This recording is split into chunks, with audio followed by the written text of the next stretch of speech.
Good morning, everyone. I want to welcome everyone to the May 30th Curriculum Committee meeting. I'll call the meeting to order, and I have a couple of changes on the agenda. To be respectful of some folks' schedules this morning, I'd like to move item number 5, Dyslexia Screener, up to be the new item, we'll call it 2B. And I would also like to change item number 4, to recess model for elementary schools, from informational to information and possible action. Are there any other changes to this morning's agenda from anyone? If not, I'll entertain a motion to approve the agenda as amended. I need a second. Second, all in favor? Aye. Aye. Okay. Minutes for approval. Does anyone have any questions, additions, deletions on the minutes for the April 18th Curriculum Committee meeting? If not, I'll entertain a motion to approve. Second, all in favor? Aye. Thank you. All righty. So we'll move on to the new item 2B, Dyslexia Screener. If Dr. Nolan and Party would like to come on up. With us today, we have Dr. Nolan, Director of our EC department, as well as Ms. Carrie Rule, our Literacy Coordinator in EC. And they will be talking about dyslexia and what we use for screeners for our students for dyslexia. So at this time, I'll turn it over to Dr. Nolan and Ms. Rule. There you push the button. There you go. Good morning. The first thing I want to start out with is just briefly looking at the definition for dyslexia, because that definitely goes into our understanding of the screeners that we use in kindergarten through 3rd grade. There's a couple things that I want to point out in the definition. The first thing that you're going to see is dyslexia is a specific learning disability that impacts accuracy and fluency.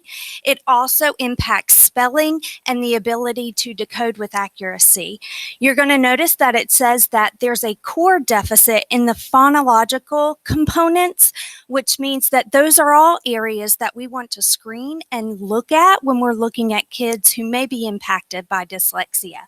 So with that understanding, let's flip to the next page, and you're going to see the cognitive model, the modified cognitive model.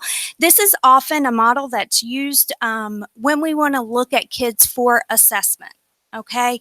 If you look at the top flow, for lack of better word, you're going to see that the first thing at the top says phonological awareness. When kids are in kindergarten, 1st grade, and 2nd grade, that's the first area that we want to look at to screen to see if a child is impacted by dyslexia. If phonological awareness is impacted, then you want to go on to decoding, and you want to find out how are their decoding and word attack abilities. If there is a deficit in that area, then you want to look at their fluency and context. You want to look at their words per minute. That means their rate. How quickly do they read? The reason that that's important is that if a child's fluency rate is slower, that most likely means that the child is having difficulty with decoding. They're not able to do it with automaticity, and they're not building a sight word knowledge. All of that works together to impact automatic word recognition, which impacts reading comprehension. Now, if you have older kids, you would do this map backwards in testing. So if you have a 6th grader, for example, the first thing that teachers would look at is reading comprehension. Are they having a hard time with reading comprehension? Notice that that's not listening comprehension. Typically, students with dyslexia, they're fine with listening comprehension. It's reading comprehension that's impacted due to their deficits in the ability to read the words with accuracy and fluency. So we first look at that reading comprehension, and then what we want to do is we want to back map. We want to say, okay, are they having a hard time with automatic word recognition? The way that we screen for that is to look at fluency. If fluency is a deficit, then we want to back map and look at decoding. Are they struggling with decoding and word attack? Then if they're Could I having interrupt trouble you? with decoding, Can I interrupt you for a second? Sure. Could you define for everyone difference between fluency and decoding? Yes. Fluency, there's several factors that go into fluency, especially that the education world values. For the purpose of this, because we're talking about dyslexia, there are two areas that we look at in fluency. The first one is rate. How quickly do the kids call the words? That's words per minute is how it's usually measured. We usually time the kids. They get a minute to read a grade level text, not a text that's below grade level, not a text that's above grade level, and we compare that to a norm. We try to see how do they compare to other kids also on their grade and age. When we look at fluency, we're also looking at accuracy. Can they read the words accurately? So those are the two things that we're looking at when we're looking at a child with dyslexia. Fluency also includes being able to read with expression, with intonation. You speed up at exciting parts, you slow down at some intense parts. I mean, that's also in fluency, but that's not what we're looking at when we look at a child with dyslexia. We're looking at rate and we're looking at accuracy. Okay. When we talk about decoding or word attack, we're talking about the child's ability to apply phonics to be able to read the word, the structure of the English language, understanding the patterns that the letters create to let them know, is the vowel long, is the vowel short, and also looking to say what are the sounds that are made by these letters and how do you blend them together to create a word. It's breaking down the word. It's being able to use that to be able to figure out what the word is. And that's where some of the breakdown is in the brain function. They have difficulty associating that C makes this sound and makes this sound, and then that you put that together with the other letters and sounds, the phonics, and that makes the word. That is part of it. If you look at the definition, the research says that all of that is a result of a deficit in the phonological processing component of the brain. And what that is the sound system that exists in our language. Without the symbols, it deals only with the sound system that exists. Right. Students who struggle with the sound system, I'll just give you an example. They may have trouble with something like this. Say the word slip. Slip, right? Now say the word slip without the sound sip. They have a hard time pulling sounds out of words, putting sounds into words, blending those sounds together to create a new word. And a child with dyslexia, a person with dyslexia, that's where it starts. So it's even before decoding that a child with dyslexia, you can see it in a child earlier than their ability to be able to read the words, because it's grounded in that phonological component, that sound system. Okay. And in knowing that and looking at this modified cognitive model, if you will look under the model and look at the text, you're going to see the screeners that we administer to students in kindergarten, first, second, and third grade. Now, there's abbreviations there. The first one that you're going to see is called FSF. That's first sound fluency. So that's really what that means. That is a test of phoneme awareness. There is no letters presented to the child. So in kindergarten, they first come in. The teacher will give them an oral word like the word fox. And the child has to listen to the word fox, and they have to identify the first sound in the word. Not the letter, the sound. We have many kids who struggle to do that. They want to say the last sound in the word as opposed to the first sound in the word because they're having trouble in the phonological memory component. That means that they're struggling to hold on to the first sound by the time they get to the last sound. Okay, so things like that are happening. So first sound fluency is one of the screeners that we give our students in kindergarten and first grade that help us to know, is that child at risk of academic failure in reading due to symptoms that coincide with that of dyslexia. And this M-class assessment is given to all students. It's given to all students, kindergarten through third grade. And how often do you do it during the year? 3 times a year. Okay. Beginning, middle, and end. Okay. Okay, so the first one is first sound fluency. The next one is letter name fluency. So you see that as LNF. That helps us to know if a child is automatic. We time them to see how quickly they can state the letter names. The reason that that is important and how that is a screener for dyslexia is because oftentimes part of the phonological component that they're having a hard time with is called rapid naming. Kids who struggle with dyslexia, often they have a hard time calling typical things quickly. And in this case, it would be the letters. They have a hard time recalling those letters quickly. It could be colors, it could be numbers, it could be names of people, it could be very familiar things, and they know the information, but they have a hard time accessing and pulling it quickly. So that's where letter naming fluency comes in. The next one is phoneme segmentation fluency. That is another measure of phoneme awareness. Phoneme segmentation fluency is the child's ability to pull apart the sounds in a spoken word. So if I give them the word cup, they would have to say k, p. All right. So a lot of kids will struggle with that. This one is actually harder than first sound fluency because first sound fluency, they only have to name the first sound. In phoneme segmentation fluency, they have to produce all the letter sounds that are in the word. The next one is NWF, which is called nonsense word fluency. And I know a lot of people are like, nonsense words, we hate nonsense words. I'm on that team where I dislike nonsense words because it's not real reading. You know, words have meaning, right? However, nonsense words fluency is really important in screening for kids with dyslexia because it gives us information about their ability to decode, their ability to figure out and put all the letter sounds together and to blend them together to form a so-called word. Okay, there's 2 parts of that one. The first one is correct letter sounds. Are they producing the correct letter sounds as they're reading those made up words? And then whole words read, that's the ability to blend those sounds together to make it sound like a real word. Because we'll have kids who struggle with either of those or both of those. The last one that you're going to see that's highlighted that helps us is the DORF, which is the oral reading fluency.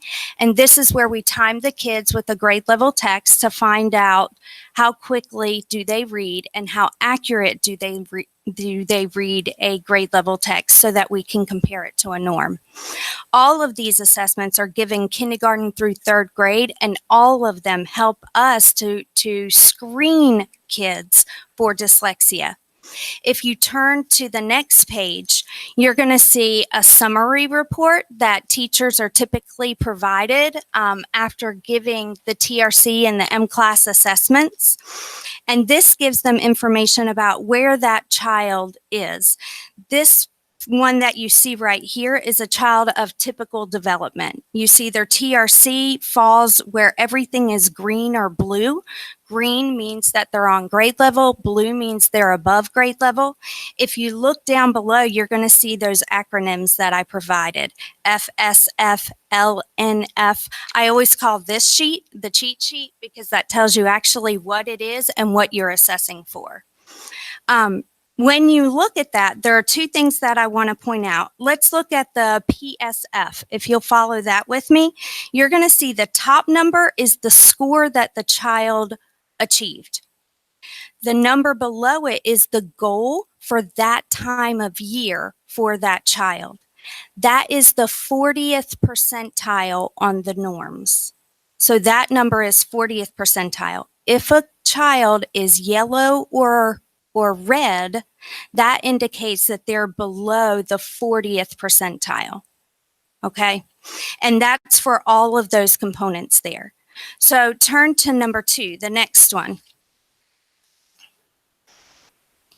What you're going to see here is if you look at the second row, you're going to see those are the TRC scores. Those are the scores that I've heard you guys talk about a lot. Those are your reading levels and so forth.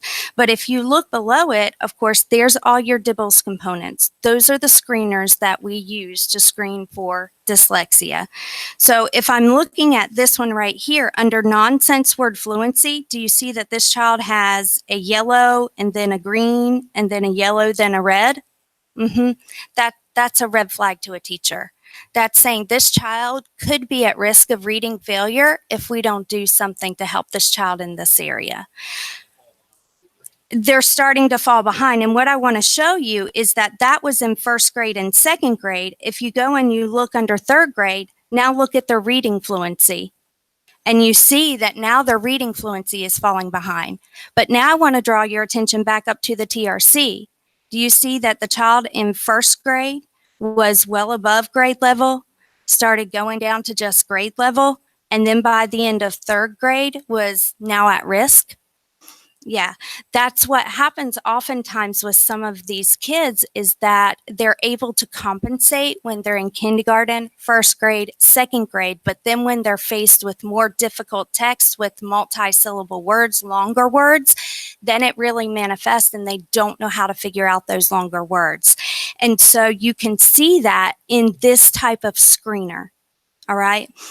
The rest of the ones that are here are just more examples so that you can see how these results help us to see which kids are actually at risk of academic failure in reading.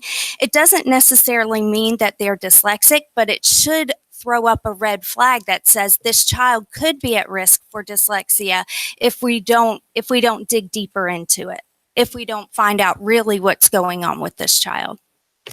You bring up a very good point. So how do you have the scores here and they become what I'll say is a suspect? Yes, that's right. So how do we dig deeper to find out if it's not dyslexia, what are the other potential issues besides they're just slow and they're not picking up reading? Is there a multitude of choices if it's not truly dyslexic? And how do we narrow it down?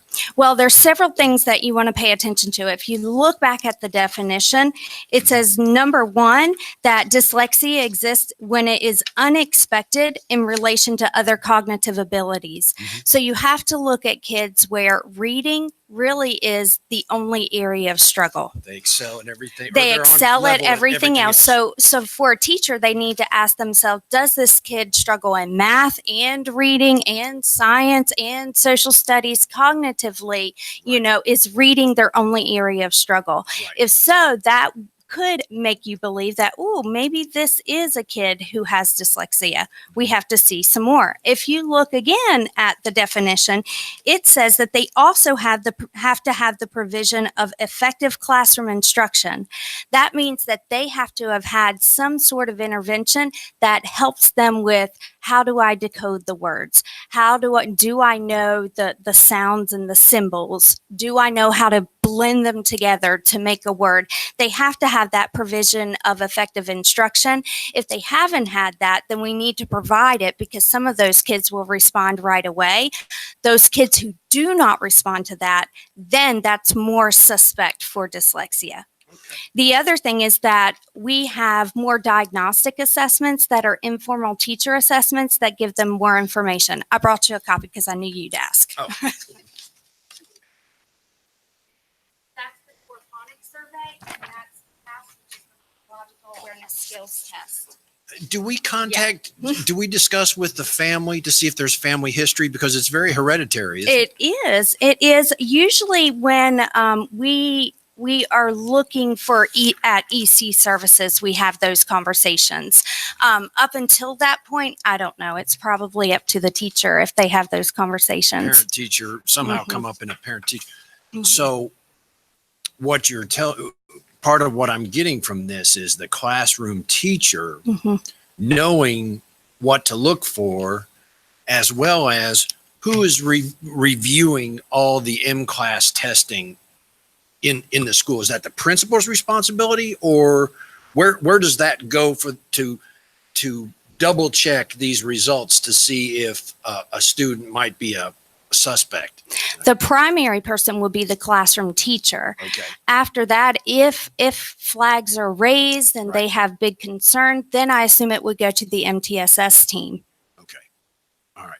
So from what you're telling me there, that means the classroom teacher is the first line of defense. That's correct. So what do we do knowing that to make sure, especially our newer teachers, are trained to look for these signals? Okay, one of the things that I've been providing for years is professional development. I've gone to lots of our elementary schools and presented to entire staff a 2-hour presentation on what we walk through in about 5 minutes. Mm-hmm. So we go more in depth. The teachers look at the samples that I provide, and they have discussions around what does this tell me about this student? How do I know? How do I read these results, and so forth? We also have at the beginning of August, we have a week of a new teacher institute. I can't remember what the name of it is, but we ask all of our teachers to come in for literally 4 to 5 days of training. This is always one that they're trained on. They have to be trained on M-class. That's in order to provide the assessment or the screener, they have to receive training on it. It's not No. a certification. Is it in all grade levels? Because let's say somebody transfers in and the kid's in 5th grade. We didn't get those kindergarten through 3 assessments. This assessment is kindergarten through 3rd grade. Right. The assessments that I provided to you can be given at any grade. There's diagnostic assessments, and that's what we encourage for kids that are, yes, older. That's where the classroom teacher, again, is key Mhm. of picking this up if we didn't have the opportunity at For the K through screener 3. data. Okay. Mhm. So my question I posed to you when we did our email Mhm. back and forth, and you provided this chart. I didn't know if you're going to. Yes, I don't have it now, but Okay. yes. That's fine. I guess the long and short of this is through all these assessments and through all the work we do, can you tell me, at least in K through 3, and I know you can't do because an actual diagnosis of dyslexia is a medical issue. Do we have enough protocols in place that you can tell me with a high probability we have X number of students that we feel are dyslexic, and they have an IEP or a 504, or we've identified who these. Do you feel we have those protocols that you can, if it was, you were able to do it, I know privacy and everything, you could give me a list and say, these have a 90 or whatever % probability that they're dyslexic because of all the assessment we've done. Do we have that ability? There's a couple factors that you have to consider. Mhm. The national statistics says about 20% of the population has dyslexia. Right. There's not 20% of our population in EC, and that's where our data comes from. The second thing is that dyslexia falls under a broader category of specific learning disabled and reading. And so students who have dyslexia, along with other reading-based disabilities, fall under that category. So it's hard to split them out. We can give you the number for specific learning disabled and reading, but we're unable to narrow down that it's specifically dyslexia. Okay. So you're able to give me the numbers on a bigger basket than just the dyslexia basket. Okay. Can you tell me what that number is? I don't know it right off. I have that. Ballpark. I have that number on my desk. I can get it to you this afternoon. I would just be curious from a standpoint. The other side of the question I have is, as these, again, suspects, candidates, whatever you want to call them, are identified, what are our different strategies? I know Spire is one. What are our different strategies?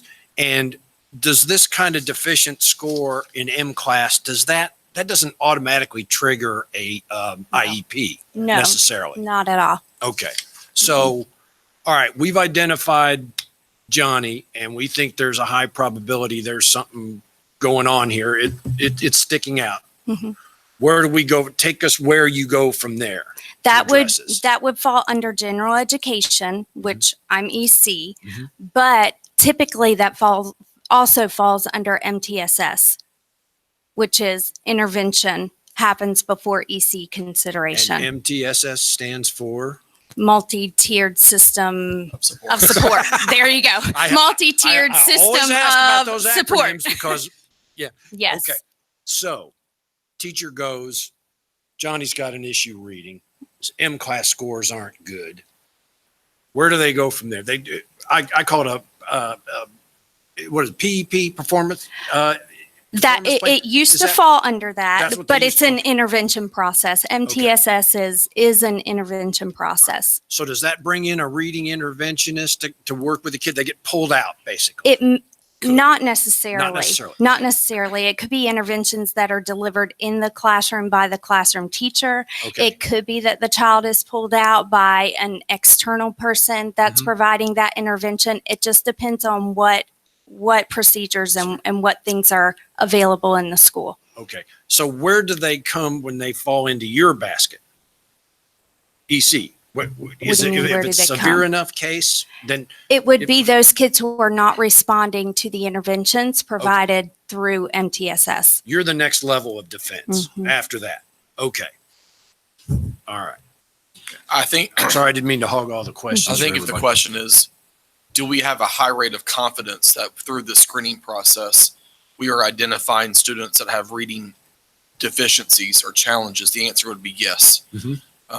I know that our teachers go through a lot of training annually. I think the other part of this conversation that has been a state conversation is the difference between a test and an assessment. Mhm. Without this, and I refer to this as an assessment, Mhm. not a test, because it gives formative diagnostic information to the classroom teacher and to the parent about how a child is performing.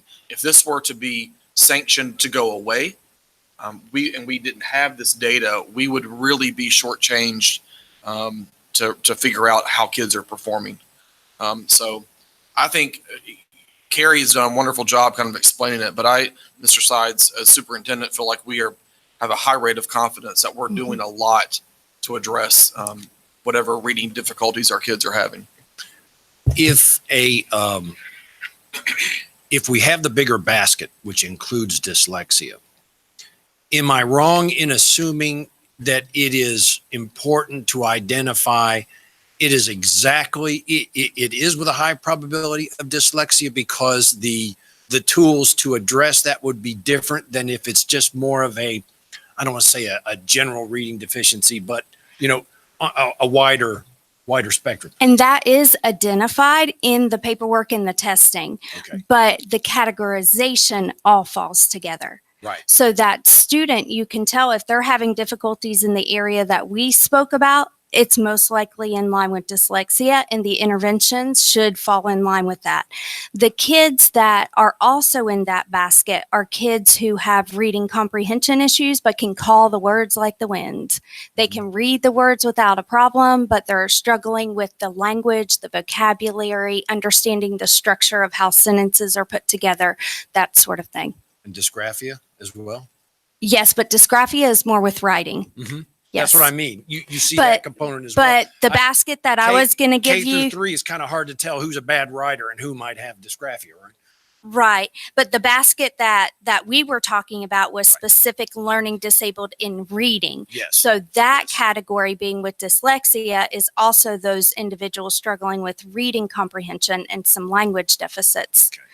So what I'm taking away from this is it's the frontline classroom teachers, the front line of defense that interprets the M class and identifies that this is a student that needs additional Support. help, support. I like that, support. Mhm.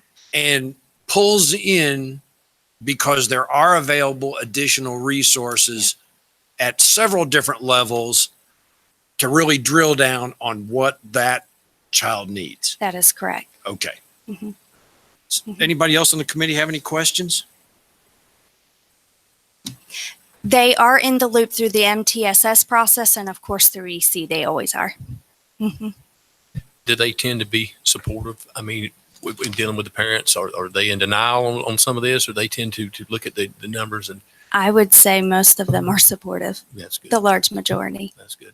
It's encouraging. I'll tell you, dyslexia is so frustrating for kids. And I can think of numerous people I went to school with that were brilliant, Mhm. much smarter than me. And they are. And they struggled in this specific area, but it wasn't diagnosed until much later. And they you are struggled right. all those years. Yeah. until They say time. that they have an average to above average IQ. So that's why reading would be the only area of struggle, and all the other areas they tend to excel in. Which makes it all the more critical that we're able to assist these students because they do, at the very least on grade level, or excel in other areas. Mhm. There's just something about they don't read, see, or sound letters the way everybody else does. They're just wired a little bit differently. It's neurological based, so it's brain based. I had a niece that was dyslexic, and I came to find out that her brother was as well. But when she was, and this is in the 80s, before they had a whole lot of names for it and strategies, she used to read through a clear blue piece of plastic. Now they And have that- found that that's actually not dyslexic. That is Erlin, which is a visual processing. Visual issue. Yeah, it's a visual processing disorder. It's not based in the sound system, which Right. is dyslexia. Mhm. It's visual processing. And they called that dyslexia for They did that. and still do. They thought for a long time that that's what it was, but in fact, it's not. And that came out of Orton's work. Is that how pronounced? I mean, how much do you see that kind of issue? We do see that, and we actually screen for that when teachers let us know that they believe that the words are moving on the page or that the child's struggling in that area. There's things that we can do to screen for that as well. So it all starts with The screen teacher. and identify with the teacher. And then we can go this direction because it's this, we can go this direction because it's that, or we go this direction because it's this. Mhm. Great. Great. Thank you very much for coming in and welcome. providing this education. No problem. Okay, digital resource renewals. Dr. Breedlove. All right, we have two renewals for the committee today, and one is Mayan, and I've asked Casey to come up and take us through the Mayan renewal. As you can see here, the bill looks fairly large there, but that is actually within line of what we normally have purchased over the past several years with Mayan. But Casey, you want to explain the breakdown of that? Happy to. All right. So we have actually broken this down into several different invoices in the past. This one is just slightly a little bit different than the last because it's combined, as well as we're trying to get all of our digital resources on an August 1 to July 31 subscription. So there's an extra 2 months in there because our subscription actually is set to expire at the end of June. So there's a little bit of an increase in cost, but that's going to fund us for 2 extra months. So it's Which, in Mayan in particular, we want kids to have access to this material during the summer if they can read. That's right. And we do see lots of reading over the summer. So what we pay for in elementary is we have Mayan, the basic package, and then we also have Mayan News, which is a really great product that is within Mayan, and it allows students to look at news articles that are at their reading level. So Mayan does a really great job of assessing students, finding where their reading level is, right? And suggesting books that are at their reading level. But also think about like Netflix. And if you watch something in Netflix, it says you liked this, so you might like this series of books. It's really kind of like Netflix for kids, for books, but it And so it suggests books that are on their level, that are aligned with their interests, if they like sports or animals or things like that, right? And it also allows them, they can search. So if it's outside of their reading level, it does allow them to access that book outside of their reading level, but it's really not one of those books that's right up front and suggested for them. And that's where most of the reading takes place. So with Myon News, it knows their reading level, right? Because they've taken assessments and benchmarks along the way. It knows what level to level that piece of news at. And once the students read the news article, it's, happening anywhere in the world. It shows them a map. It shows them interactive videos. It has related reading after that. So if they read about something, maybe a volcano that's erupting in South America, they could then dive into the Myon library to read about some of the Myon books about volcanoes and some stories about volcanoes and things like that. So it's a really comprehensive tool.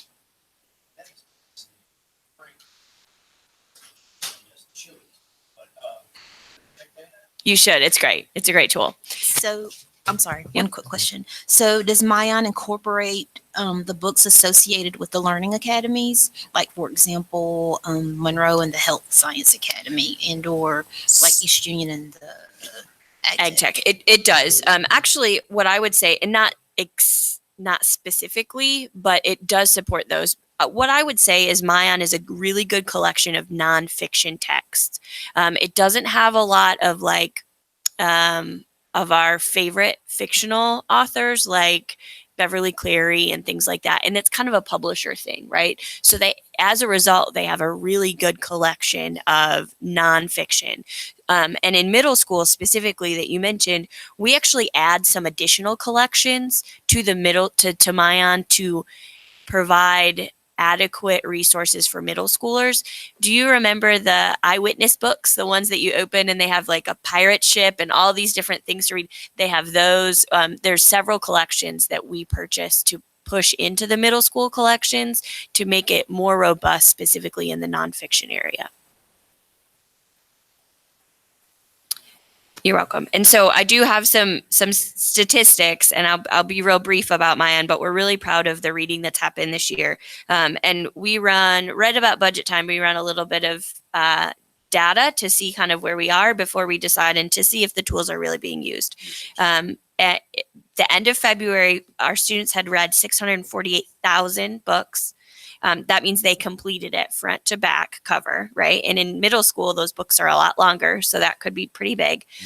11 million pages read, 4,353 minutes or pages read per week is on average. That's a lot of pages per week, 4,000 per week. And then outside of school, so Dr. Houlihan mentioned summer, but also on weekends, we've read 118,000 minutes on the weekends. So access outside of school is really important as well. So students know how to access the resource. They can access on the weekends, outside of school, and during the summer. I did. I can tell you that our top users, I just looked at it this morning. Porter Ridge Middle School has our highest usage. I think Antioch Elementary and then another middle school. Those are our top 3 users. And of course, the middle schools have more students, so their usage is a little bit higher. Is there something in place to encourage the other schools to read a bit more, or a lot more rather? We do. We, on top of monitoring and keeping track, sometimes we do Twitter shout outs for, folks, specifically over breaks. We like to recognize classes and students that read a lot over breaks when we have a break in instruction. But we incorporated Myon during books and brackets. So we offered 5 pizza parties to the classes in 3rd, 4th, or 5th grade. We had 5 winners there. We also had iPads that encouraged students to read. So 2 students received iPads that were the top readers in Myon. So we do contests and things like that, but we always are bringing Myon back into the content. And one of the things that we are working on and will continue to work on is utilizing the Myon resources, not just for independent reading, right? So at the end of a project or something, but during a project. So let's say we're working on a unit in space, then as we're encouraging teachers to really pull in some of those resources to supplement what the students are learning when they're learning about space. In addition, for next year, remember the middle school libraries that the committee approved and the board approved, that they will go into full effect. We are finished the last purchasing of that, and those will be sent out to all of our middle schools. So they'll have that on in addition to Mayan for a lot of their collections. Do you have overall usage percentage? What percentage of our students are utilizing it at a bare minimum? I haven't looked at that specific. What I do look at is what percentage of students have reading per school. And I didn't run that piece of data, but every school has usage. Every school has a considerable amount of usage. There's no schools that are opting out or not using it. Right. Or, I mean, when we talk to Mayan, we're the best implementation in the country. I would be curious as to the percentage of usage by each student. In other words, we have X number of students. Are 90% of them utilizing Mayan, or 80%, or 70%? And for the ones that aren't, what's the disconnect?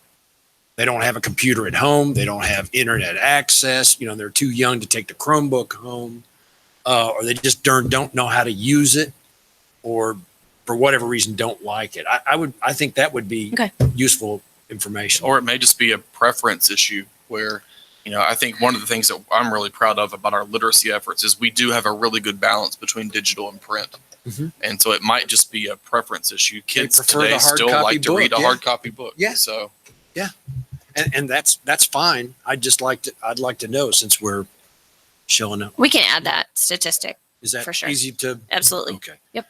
And Dr. Breedlove, the funding here, this is because we're going to a fiscal year. There's a little, did you want to? It's got, yes, sir. It's got a little bit more in the price there, just because we're paying for a couple of extra months to get us to that August 1 billing cycle. But this is typically what we have paid over the last several years. And so it's no different than what we've done other than those 2 months. Any other questions? If not, we'll entertain a motion to recommend approval to the full board. Thank you. The next item. Whoa, hold it. Did I get a motion to move it on to the? I make a motion, move forward. All right. Second, all in favor? Aye. That is unanimous. We'll recommend to the full board. Sorry, I jumped ahead there. That's okay. The next item is really, it does not need to be taken to the full board. The full board has already approved Canvas, but there has been some questions recently about our implementation of Canvas. Canvas is our learning management system that we have now had for several years, and it is the expectation that all of our teachers are using Canvas. Would you mind repeating that? It is the expectation that all of our teachers are using Canvas. Now, can I say that every teacher is using it? No. Some teachers still prefer to use other LMSs like Google Classroom because it's simpler for them. And that comes down to training, that comes down to oversight, comes down to a lot of things. But if we think about our students and we think about our parents that would like to have access, having one LMS, this is what you can expect. There are still a lot of training left to do. The state this is the state's LMS that they purchase. They support the purchase, let's put it that way, for all school systems across the district. And as you can see in the memo, that we pay $3.74 a child for Canvas. That is pretty cheap when it comes to an LMS. With that being said, talking to Casey and talking to the academics team, we do want to push again the training this next year for all of our teachers, not just our new teachers in the new teacher training, but all of our teachers and some of our veterans that we know are still using other systems, because we do have to look at what is convenient for our families and to getting access and understanding one versus 3 or 4 different, depending on the teacher, that could be difficult for parents. And so we have a renewed sense of, let's make sure that we are training all of our staff, all of our principals, and giving them some tools too to have oversight. Do all of our principals know what all of our teachers are using inside the buildings? And chances are no, that they don't, just because if somebody doesn't say something about, hey, you know, why is teacher B using Google Classroom and not Canvas, because all my child's other teachers are using Canvas. Unless somebody says something like that, we may not know. So I do encourage those conversations to take place, but we would like all of our classroom teachers to use Canvas. Have you guys done some type of a survey among the teachers just to see what their problems may be with it, or you know, could it be trying? You know, like you I said, think could it be training? Canvas is not. We don't have one, and also, and Casey will probably say this, but we don't have one single template that we could probably use for Canvas and to help. You know, I am probably the least amount expert on Canvas at this table, But we do have someone who is. Yes, so I'll turn it over to Casey. How about that? Thanks, Dr. Breedlove. So we do ask teachers as part of our annual digital resource review. We do several things. We look at usage. We ask teachers for feedback, and we also host an event where we have principals and a couple teacher leaders come and give us feedback on the resources that we purchase. And we do have feedback about Canvas, and on a grade and a letter scale, right? They're grading it at a B. And I think one of the biggest challenges that we hear from teachers is that it's really complex. And there's a lot of great resources in Canvas, so that's a really good thing. It's very robust learning management system. And I think, honestly, Google Classroom is pretty simple, but it's also very low level and very low level tasks. And it doesn't allow for things like discussion and uploading of high level products and created products and things like that. So I think that when teachers think about which one to use, it's a little bit faster to pick up Google Classroom and start using it, but it's way better for students to really learn and capitalize on the robust tools in Canvas. So I think that's probably the hesitation for many teachers, is that it's something that is hard to learn. It's because it's so complex, right? It's like, I think of it like driving a car, right? You've drove a Dodge all your life, and the shifter's down here and your wipers are right here. But when you change models, sometimes you're like, God, where is that? How do I turn on my lights? And once you've drove that car for a little while, you get a little bit more used to it. So I think an LMS is like a car, but when you switch things around, some people always just want to go back to what they're familiar with. The previous LMS we had was Moodle, and we had it for 9 years. And lots of people feel as if they're going to learn Canvas and then things are going to change. And we've not shown a history to change from LMS to LMS to LMS. This is our second cycle in a 3-year contract with Canvas. So I hope that we're proving to teachers that it's here to stay. We think it's the best tool, and we want everybody to get on board. We try and model it in every opportunity that we can, so that they can see what it looks like as a student, as well as learn the opportunities that it would give their students. Ms. Sturdivant, would you like to make any comments before I go on my rant? Yeah. Should I assume that our students are learning to utilize Canvas? So like you said, with the Dodge, they should be utilizing items that they will take with them, right? So I'm assuming that most colleges are utilizing Canvas as well. Both Wingate and UNCC use it right now.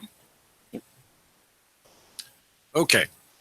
I have shared this concern previously with Dr. Breedlove, and I'm sure I'm not the first. My own personal experience ranges anywhere from teachers handing out papers in class, to using Google Classroom, to using Canvas, but being so far out of date, it's absolutely useless. I had one instance where on the public teacher page on the school website, clicked their Canvas, and it went to the previous school year. I personally have to watch over my boy's shoulder to find out what's going on. And frankly, I can't think of any of his classes he had this year where Canvas was a resource for me because of either teachers not using it or it not being updated. And we're shelling out a good bit of money every year, and we encourage parental involvement. And like you mentioned, it's going to be used in college, so the kids are going to be seeing it if they continue on. I feel like we need to redouble our efforts that this is a not optional behavior, and that there are protocols in place for, ultimately, I think it has to come down to the principal, whoever they want to push it down, assign that responsibility to in their school is their business. But I think that's where it has to start. And I know their days are full and their responsibilities are many. But if they just go down and start clicking teachers' Canvas pages and see what they get, I don't want to be the Canvas police. But I feel like it's difficult for me when there's not a consistent use by the students' teachers. Well, I just heard somebody say it is required. It is the expectation. I am unfamiliar with the use of another tool for a purpose that Canvas cannot do. All right. And correct me if I'm wrong, Casey, but if that is the case, then yes, it is the expectation that Canvas should be used for all of our courses. Okay, so I'm going to assign homework. I know it's almost summertime and you're not supposed to get homework, but I'm going to do it anyway. I would like to see some proposals on what our plan is going to be moving forward to find out who needs to be trained on it because they're scared of it or they don't feel comfortable with it, and how we're going to police it and ultimately hold our principals responsible for its widespread and consistent and up-to-date use. But I'll give you plenty of time on your homework sometime before the school year starts. Next school year starts. How's that? And Are you going to? Yeah, I got it. I want to add something to that. Now, I agree 100% with what he's saying, but I also want us to take into consideration the responses we're getting from these teachers and what reasons they have as far as a negative reaction to Canvas. Take all that into consideration too, because we put a lot on them anyway. Mhm. And, square peg in a round hole. I want to make sure we're not. I mean, I know it's important to require that, but we need to take into consideration why they're not. Yes, I think- there's more to it. I think- What's the stumbling block? I think the solution here is streamlining a couple things, right? And I think that'll help. And I think it'll address both issues that you guys both bring up. I think Dr. Breedlove offered the idea of a template. And Mr. Sides, I think that you and I talked about this a couple months ago because you were having a little bit hard time trying to figure out where things were supposed to be in Canvas. And I think because every teacher has the freedom to set up their course the way they want to, that's kind of a hard task because every teacher could have things in different places. But if we provided some more reluctant folks or beginners a template to start with, that would create some uniformity. It would give them a starting block where they could plug some things in, and I think that can help. So I think a template is a really good place to start. And then I think that one of the things that you mentioned, Mr. Sides, is having a way to look. And one of the things that we changed last year was how our school pages were displayed. So in that change, that makes me think that teacher didn't update their new course because every year they get a new course, right, with their new students enrolled in it. And that's why you were seeing previous year's course when you clicked on the teacher's Canvas page because they hadn't updated it. And we had some internal changes there with the website and things. It was halfway through the year. I'm sure, but we need to streamline how easy it is for teachers to update the link to their course in that. And so I think streamlining a couple things for teachers and principals to be able to see all those things in the same place would help solve some of these issues. You're already halfway through your homework. See? good for you. In addition, maybe we could have structured implementation as well for those teachers that are reluctant to use it. If we could require, put your syllabus in there. There's where you and start there, and then we go. Now add resources and not just throw it all. You must use this and for every single thing, but we do expect at least these items to be put in for every class and start there until it becomes more familiar. And with if a teacher that's new to it, reluctant to it, or scared of it, buddy them up with somebody who's proficient in it, or the grade level team or the curriculum team can look after each other on it. Responsibility like that. It just And I do want to add, because I do have this number and I want to share with you, that we went from 3,883 courses last year to 5,248. So we are growing. You just might not be in the areas that you're seeing. Mr. Sides and committee, I need to excuse myself if you don't mind. I've got to inform I have a sick child that needs to be picked up, and my wife is not available. She's up in Charlotte, so kids come first. have a You good certainly rest of the understand. meeting, and I will catch up with Dr. Breedlove. Thank you. Thank you for accepting the challenge. And like I said, we'll look forward to talking to you in July, August, whenever. Sometime. Awesome. Thank you. Thank you. It's in good hands. All righty, let's move on to the next item, which is the 2 recess model for elementary schools. I think Dr. Topper is going to join us for that. Welcome. Yes. Morning. If I could just give a little background, I was actually exposed to a 2 recess per day model for elementary school last year when I made a visit to the site-based team at Porter Ridge Elementary School, 2 of my 3 children's alma mater. And I was fascinated by the response from the team and the teachers on the aspect of giving the kids a break. If you think about it, particularly if they ride the bus, holy cow, they're getting on the bus at 6:15 in the morning in elementary school.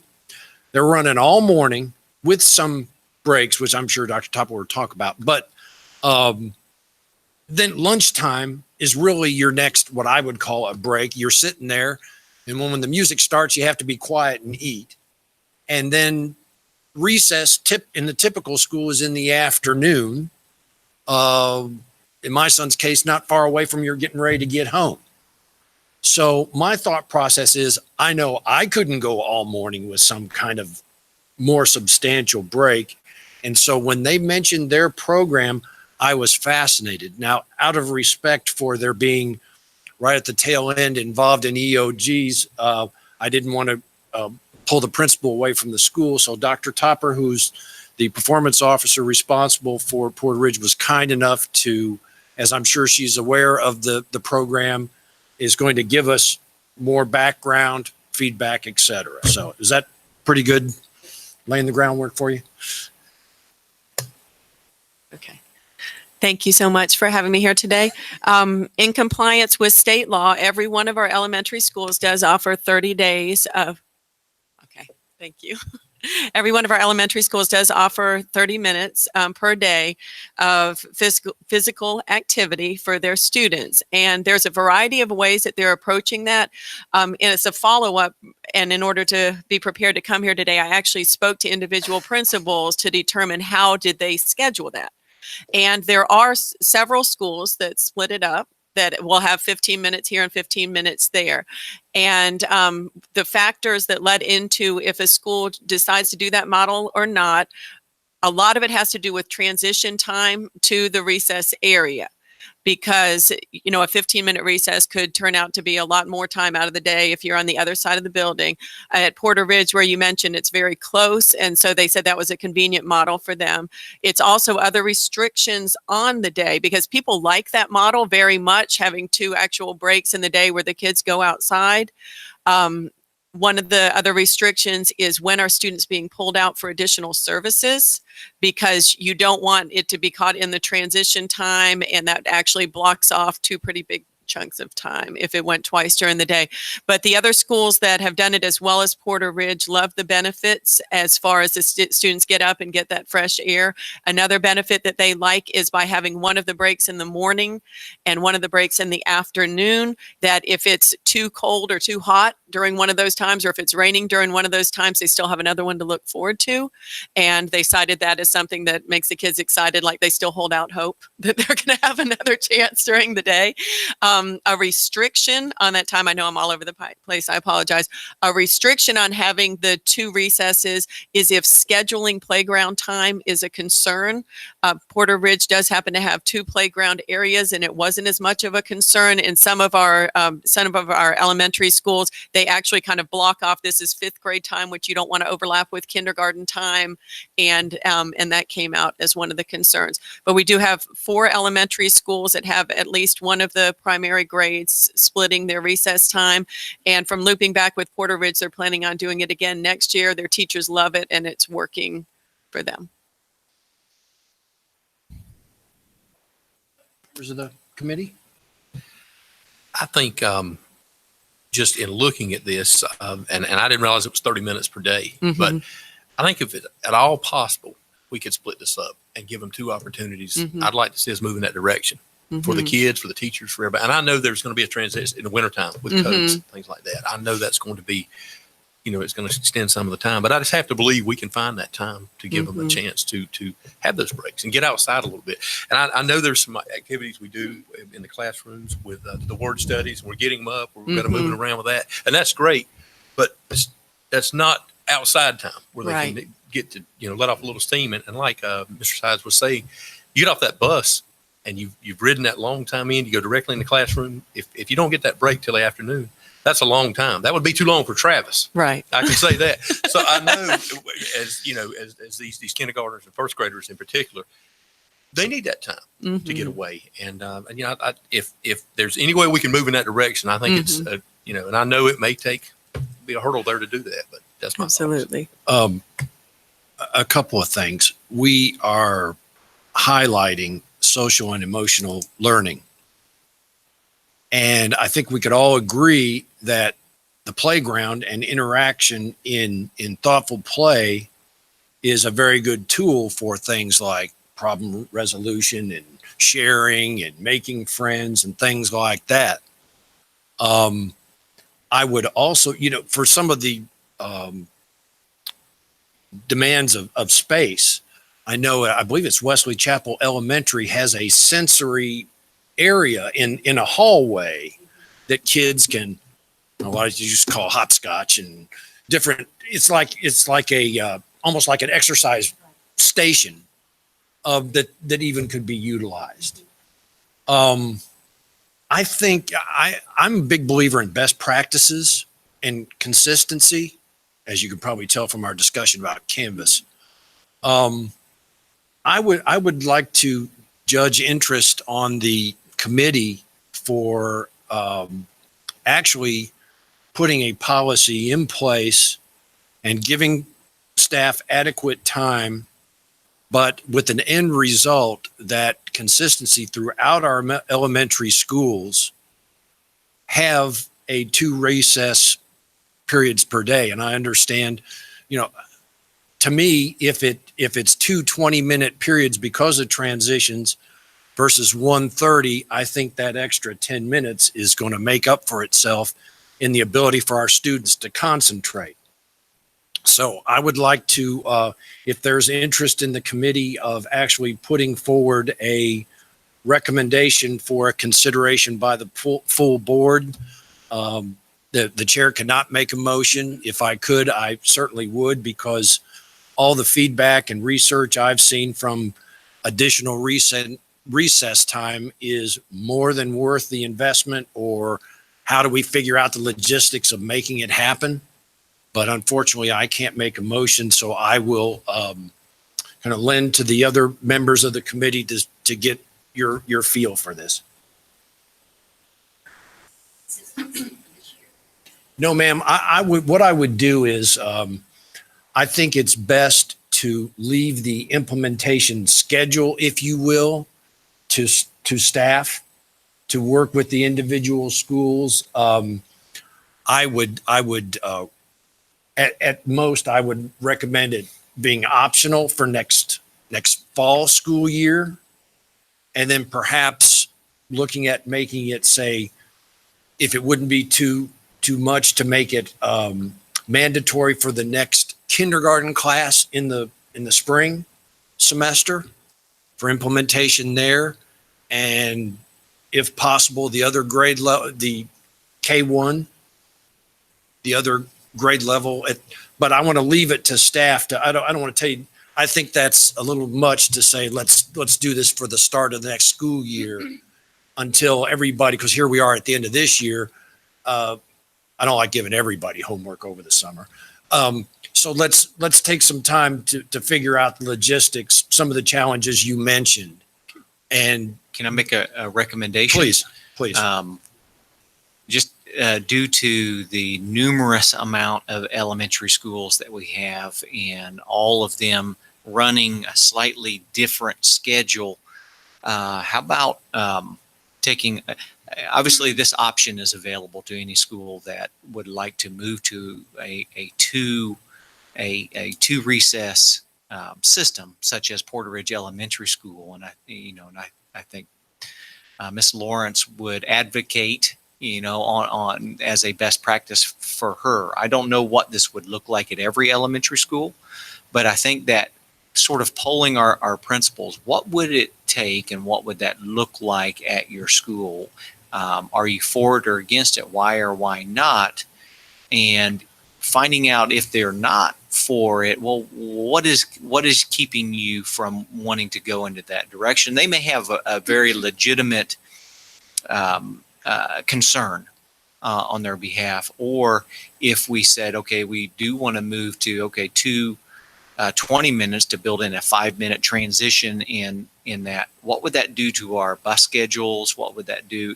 Because being a high school person, I thought I knew scheduling until looking at the elementary schedule and seeing what those teachers do each and every day. And I mean, there's not a minute of downtime there. And so I'm curious as a high school person what that would look like at our elementary schools across the board, all 30 of them. And I would imagine that would be some major planning on a few of our elementary schools to do. But I would like to bring that back to the committee and say, okay, here's what we found out. Yes, I'm just making this up. 50% of our schools want to move in that direction. They think that hearing what they have heard from Porter Ridge Elementary, and this is what they think that they will have to move around, but they think it's doable. These other 50 say, this is going to take some major work to do because we've typically run our schedule this way, and I'll have to get my teachers buy-in and in that seeing all of a little more work to it. I just don't know, but I would like to bring that back to the committee, maybe give us a couple of months to kind of work with our principals as our school performance directors go in and they work with them on their scheduling, and that this becomes a topic of conversation for our school performance to kind of build that with their schools. They're very good at doing that, and I think I would have something to bring back to the committee to say, okay, yeah, this is what we found, and then take direction after that. And please understand, my intention is not to micromanage the principals. They know their school best, but I also have a concern that best practices don't, it can go too far the other way. Best practices always don't get uniformly used because there is a certain amount of leeway on the part of the principal. Does that make sense? Yeah, absolutely. Ms. Helms, are you still with us? Yeah, I'm going to agree with Dr. Breedlove. Well, and just like it was stated earlier, the fact that Porter Ridge Elementary has multiple playgrounds, not all schools have multiple playgrounds on the elementary level. So logistically, it might be harder for one than it is for another. Even if they can incorporate some sort of movement or break inside the classroom just for, a stress relief, that sort of thing, I'm for it, but to make it a mandatory thing, I'm not okay with. Okay. Not at this time. You know, Yeah. we need principal feedback, we need teacher feedback, and someone who's worked in the elementary level, it is every single second of that day is accounted for in some way or fashion. And I would like to see the teacher's feedback for that personal school before we said, yes, it's got to be, you know, a mandatory thing. An optional thing, I'm perfectly fine with, but mandatory, no. I agree with Ms. Helms and Dr. Breedlove. Yeah, we will, how about, we'll do a feasibility study for all of those schools and be able to bring that back. And just kind of get that input from teachers, and that they may jump right on it. And that's a great thing. But I'm curious about why they wouldn't, and being able to bring that back and say, okay, here are the roadblocks that they are seeing, but here's our plan to sort of either take away those roadblocks, or really some of them just may be so great that it's just not feasible for them to do. And of course, obviously we want to do what's right by our students, number one, and first and foremost, and adults second, you know, but those teachers do have a lot going on, but nonetheless, we've never really looked at it across the board. And I think this will give us an opportunity to do so. As it stands now, there is not an official policy. 30 minutes we know, but there's not an official policy how that's put in place, though. Okay. They have freedom at this Well, point. Okay. And I'd like to see, too, the ones that participate in it for, say, a year, how they feel that it benefits or hinders them after a year. Did they see any substantial benefits for the kids? Did they not? It's, you know, I think that needs to be in place before we say, oh, it's mandatory. And, you know, and like we said again, too, that, you know, not all elementary schools have multiple playgrounds. Some of them only have one. And to put everybody out there at a certain time, at a certain block time, it's going to be very difficult for them unless you can get facilities to up budget, you get the county commissioners to up budget for playground equipment, because not all schools have PTOs and have great fundraisers to buy playground equipment. Then, you know, that's a whole nother ball of wax that we're going into. Dr. Topper, do you concur with that? Gather information, report back, look at the potential bottlenecks, and then look at overall, if so, choosing a policy or implementation? I do, and I think that there is a different way of phrasing it that doesn't sound as restrictive, which is if we look at the schedules and say, is it possible to have unstructured physical activity in both the morning and the afternoon? Because we're talking about the need to break up time. I think that's less restrictive than saying basically outdoor recess. Because like you're mentioning, the things in the hallway, or there's an extra room where students can go, or there's things that you put up on the TV and everybody exercises and dances. That's all in compliance with the law and might better meet the needs of that school or of that teacher's classroom. So if we looked at the schedules with the lens of what do breaks for students look like when they can be physically active in your school, does it make sense? Does it space out the day? And we looked with that lens, I think we would be able to come back and say, we've looked across all 30 elementary schools. We could bring up the outdoor recess as an option. One of those ways, does it work for you to do that? But then go the extra layer of, is both your morning and your afternoon broken up by physical activity? Can I make a generalization on the part of the committee that we feel it would be a good thing to have a substantial break that includes physical activity of some kind in the morning as well as the afternoon, rather than just one recess in the afternoon? Does everyone feel like that would be a good thing? I prefer the word engaging versus just physical. Engaging. Maybe that's not appropriate. Well, like physical? Like what if they're I think we want them active. active? One way, active. I mean, that's. I think that's kind of what you're saying. But I mean, just something to get them up and moving. You know, to just get some physical activity going on. I don't think the location would matter as much. You know, whether we went outside or whatever. But just something to get them up out of their seat to reset themselves just a little bit, But like I said, this is some things. Well, we can look at. exactly. Okay. I'm sorry, I didn't mean to interrupt. No, it's okay. And Go two, right ahead. on those rainy days, you're obviously not going to be able to go outside, or it's spring cold. You're not going to be able to, those kids aren't going to be able to go outside. So, and you also need to define substantial. What is substantial to you might be a complete different definition to me. Did the days, I'm sorry, I didn't hear. No, I just, it wasn't worth hearing. On the days they have PE specials, that counts as their 30 minutes. It does. Correct. Okay. It does. And the law states that the breaks, if you're going to add different blocks of time up to being the 30 minutes, each break has to be at least 10 minutes. That's actually in the law. So if it was going to be broken up into 10-minute sections throughout the day, they could do that as well, or 15, anything that's at least 10. Okay. So I guess I've given everybody some more homework and come back with what you feel is the best way to approach this, with the idea in mind that breaking this up and adding instead of one solid afternoon block, look at the feasibility of breaking it up in some shape or form. I think it's good to know what every school is currently doing.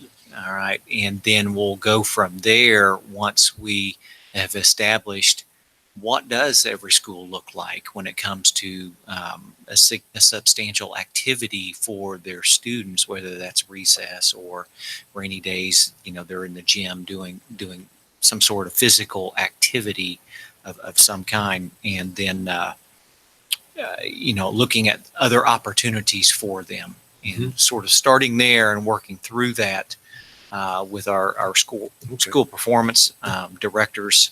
I think that's a good place to start, and we'll have a better picture across the board. Okay.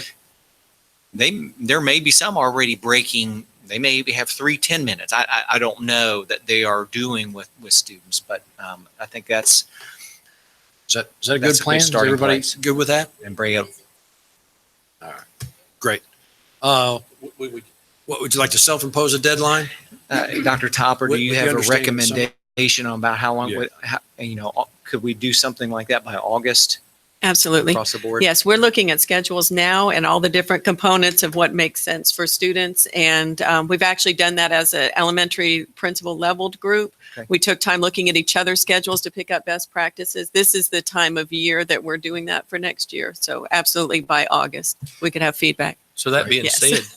said, we could be looking at potential for maybe a January implementation of whichever route we go. We could be still on schedule for that potentially. Yes, sir. Great. All right. Thanks so much. Okay. All right. Item number 6, next meeting date. We're going to leave that open. Thank you. Thank you, Dr. Topper.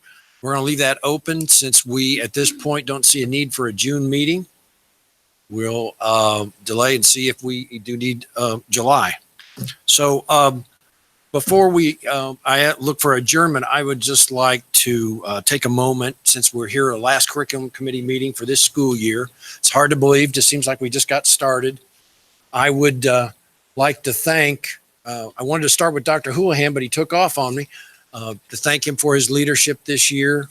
I also want to thank particularly Dr. Breedlove. It's been a pleasure working with you, and I appreciate your efforts and your sincerity, and you are a credit to this system, as I would make the comment for all of your colleagues on senior staff. I will put our staff up against any in this state. You folks have really come together this year, and I am very excited for the future with the kind of leadership we have in place. And Ms. Rowland, thank you for, you get the award for bringing the best snacks to committee meetings. And your colleagues in services and in the schools, I thank them for all their hard work. Everybody who keeps things going, the maintenance staff, the bus drivers, the people who cook the food, everyone, I want to thank you for a very successful school year. And I hope everyone, all our teachers, you've done a great job. We appreciate your efforts. We honestly do try and make your job easier, not harder, as it may sound sometimes. And to my fellow board members, I want to thank you as well for your efforts this year. I think we have a fine board. It's been the best it's been my pleasure to serve with, not only as being on this board, but as being a volunteer since the early 90s. Very impressive, and you're very sincere in wanting to do what's best for our staff, our teachers, and our students. And I thank you for that. And for all our school children and parents and staff, I want to wish you a safe and happy summer break and Godspeed. And with that, I will entertain a motion to adjourn. Motion to adjourn. All in favor? Thank you. Thank you very much.